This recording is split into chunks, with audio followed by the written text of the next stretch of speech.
A lot of people love snow globes, and they're especially popular around the holidays. Most snow globes simply contain water plus some little scene. Some of them play music. Some snow globes are homemade, handmade. They don't contain any water or liquids whatsoever. However, there are some snow globes out there that contain a chemical called ethylene glycol. That's the fancy term for the main ingredient in antifreeze, like you put in your cars, which, as you also might know, can kill animals. Some really nasty, mean people put it out to kill stray cats. It's illegal, as it should be.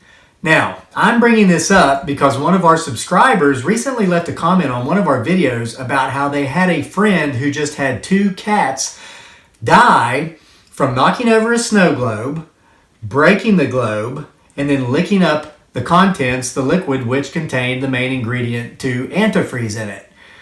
And I thought, how often does that happen? That's got to be so rare. So I Googled it, and what I found when I Googled it is that it's not as rare as you think. It's actually quite common. You just don't hear about it. So I delved into this whole snow globe thing, found out they came out in the early 1800s in France. They became very popular across Europe by the late 1800s. They made their way to the US in the 1920s, where they've been used, like most places around the world, mostly as paperweights, and now they become Christmas ornaments, and they're even collector's items now. Most snow globes, if you buy them from the country in which you live, just have water in them. I thought, why do they even put a toxic chemical in snow globes that could kill a household pet?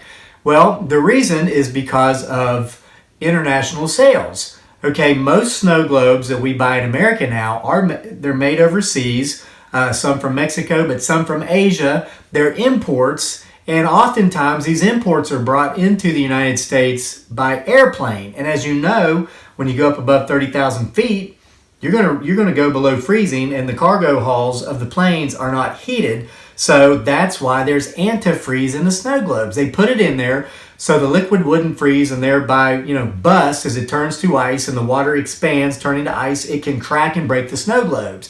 So by the time they get to their final destination, they're broken. That's why they started adding antifreeze to the snow globes. Now, what do you do if you have a fur baby?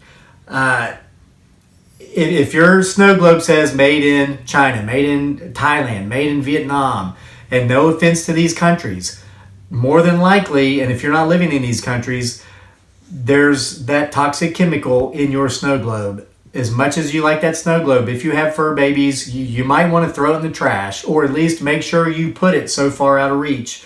Your cat cannot knock it off the shelf, or your dog cannot knock it off the shelf while they're playing. The chemical is also harmful to children and people. However, there's such a small amount in the globe, it's rarely fatal, if ever, but it is most usually fatal in pets like cats and dogs. Now, you're watching this video, maybe your fur baby has actually ingested the liquid. How can you tell if your cat or your dog has ingested the toxic chemical that is often found in imported snow globes? They look drunk. For the first 12 hours after ingestion, your cat or your dog will be stumbling around as if they're drunk. For the next 12 hours after that, they don't appear to be drunk anymore, but they appear to be very lethargic. They'll lie around, panting. They seem miserable. They seem lousy. If your animal is going through these symptoms and they've recently been involved with a broken snow globe, you have got to take them to the veterinarian immediately, because this is, after about 24 to 36 hours, it can and most oftentimes is fatal. So, is this doom and gloom news about snow globes? No. This is a reality about snow globes. Most of them, if imported to your country from another country, during which travel time that snow globe was up in the air and the unheated cargo hull of a plane, it's probably antifreeze in your snow globe. This doesn't mix well with your pets. Do the right thing. Either keep it way out of the reach of your pets or get rid of it entirely. Thanks for being with us for another informative video from here at Homesteading Off the Grid, and we'll see you for more next time.